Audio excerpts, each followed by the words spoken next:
As a Boise State Public Radio listener, we're inviting you to share your opinions about technology in our annual survey about how you use the radio, social media, smartphones, tablets, streaming, and the web to stay connected. We hope you'll find it to be an interesting way to reflect on your own changing habits. Please take a few moments to participate, and thanks for helping Boise State Public Radio plan for the future. Take the survey now at boisestatepublicradio.org.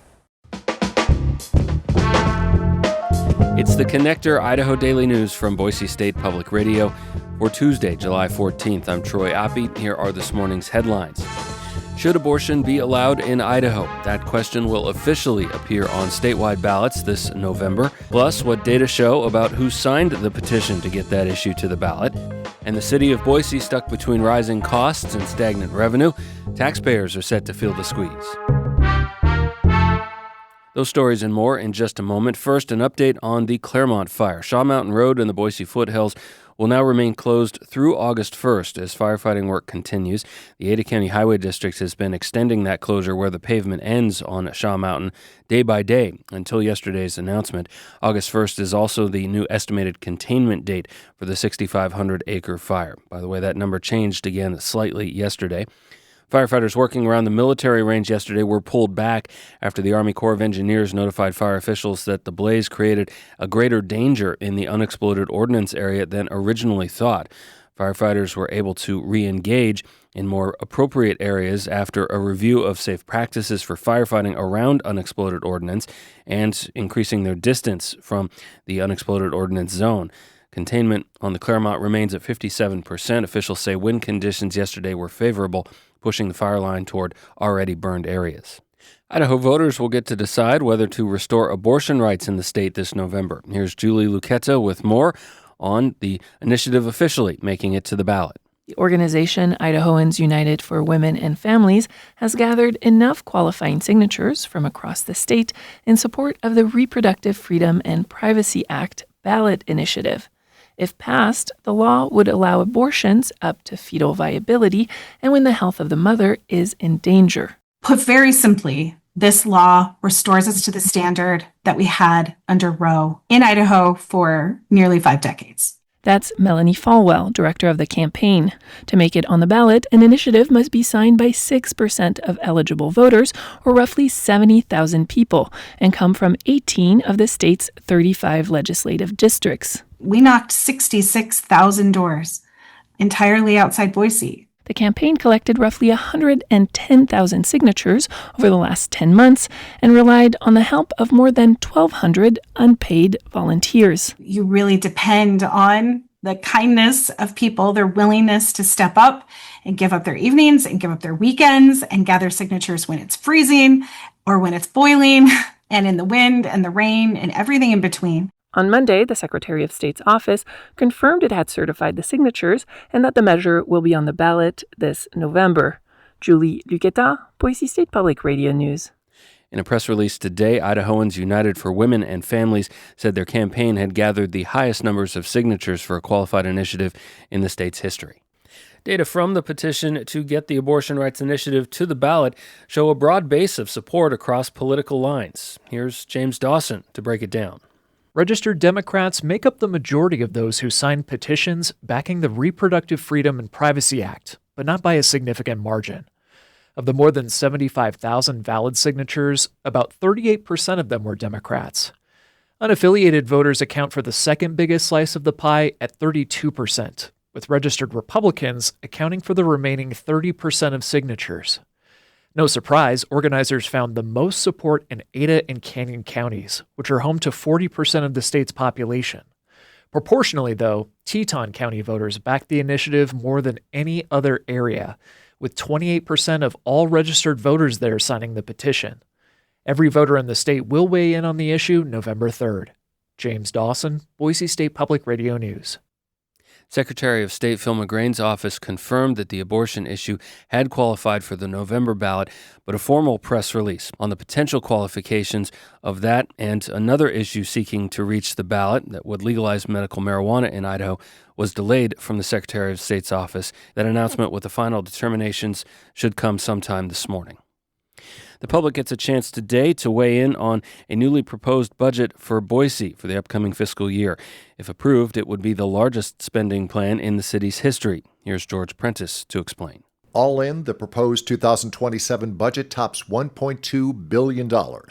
Compare that to Boise's current budget, $949 million. As we're growing and things are getting more complicated, folks expect the level of service we've always had, and we want to do that. That's Boise Mayor Lauren McLean introducing the 226-page budget document earlier this summer. Among the highlights, significantly more overtime for police, plus increases in staffing at Boise libraries. All that triggering personnel expenses to far outpace tax revenues. City officials say that gap already is close to 11% and growing. The proposed budget calls for a 2.7% property tax increase.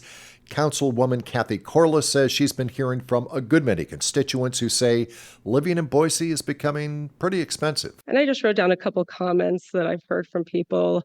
Difficult for seniors on fixed incomes, stretched thin and missing utility payments, living paycheck to paycheck. Councilwoman Lucy Willett says it's ultimately important for the public to weigh in on the proposed budget tonight. And I really encourage people to attend the public hearing, tell us what you like, what you don't like, and recognize that it's your money. The public hearing gets underway tonight at 6 at Boise City Hall. George Prentice, Boise State Public Radio News.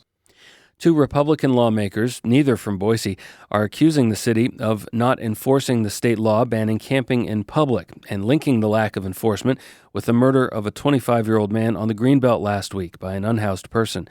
House Speaker Mike Moyle of Star and Nampa Republican Bruce Skog, in a news release Monday shared with multiple news outlets, called the incident preventable. They say they've requested the state attorney general's office to review potential legal options against the city. Skog suggested the victim's family should file a wrongful death lawsuit against Boise. He says the law targets, quote, mentally unstable people, unquote, who are camping in public, just like the man who Skog says admitted to the killing, saying he thought people on scooters were out to get him. The accused killer, Ross Wardlaw Jr., has an extensive criminal history and is also thought to have been camping regularly in the area where the attack occurred.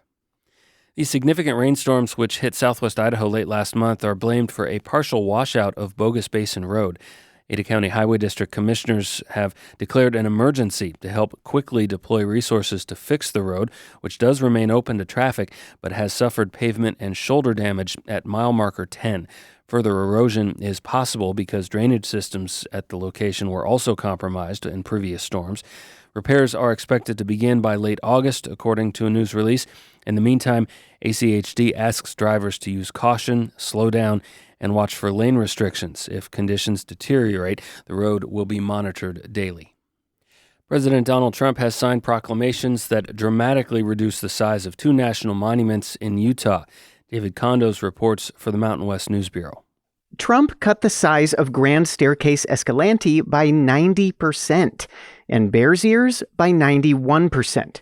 He shrunk both monuments in 2017, too, before Biden restored them in 2021. But these cuts are even bigger. Autumn Gillard is a Southern Paiute woman and a coordinator with the Grand Staircase Escalante Intertribal Coalition.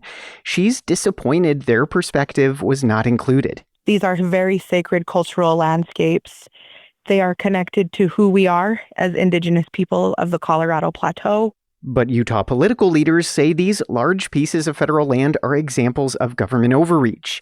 Celeste Myers welcomes the reduction. She's a Kane County commissioner near Grand Staircase and believes it could help economic prospects with mining and logging. I hope it opens up for a little more prosperity and different ways to make livelihood rather than tourism and recreation.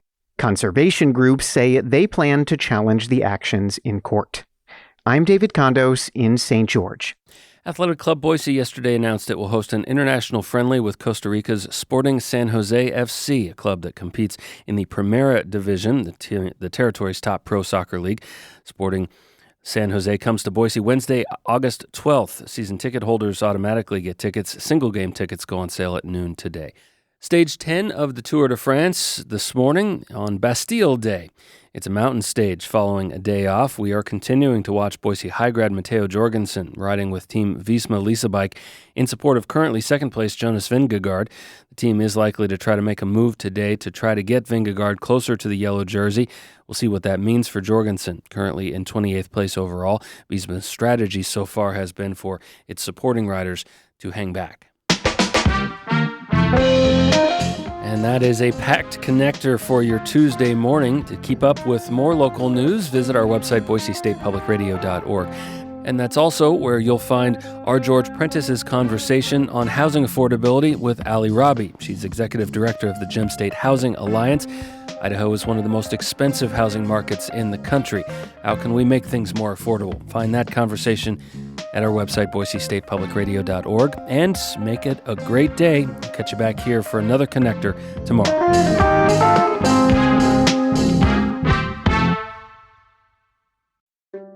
So you can't see this, but hopefully you can hear it. Behind every Boise State Public Radio podcast is a team working hard to bring you stories that matter. So if you value podcasts like this one, please support them. Hit donate at boisestatepublicradio.org. Thanks.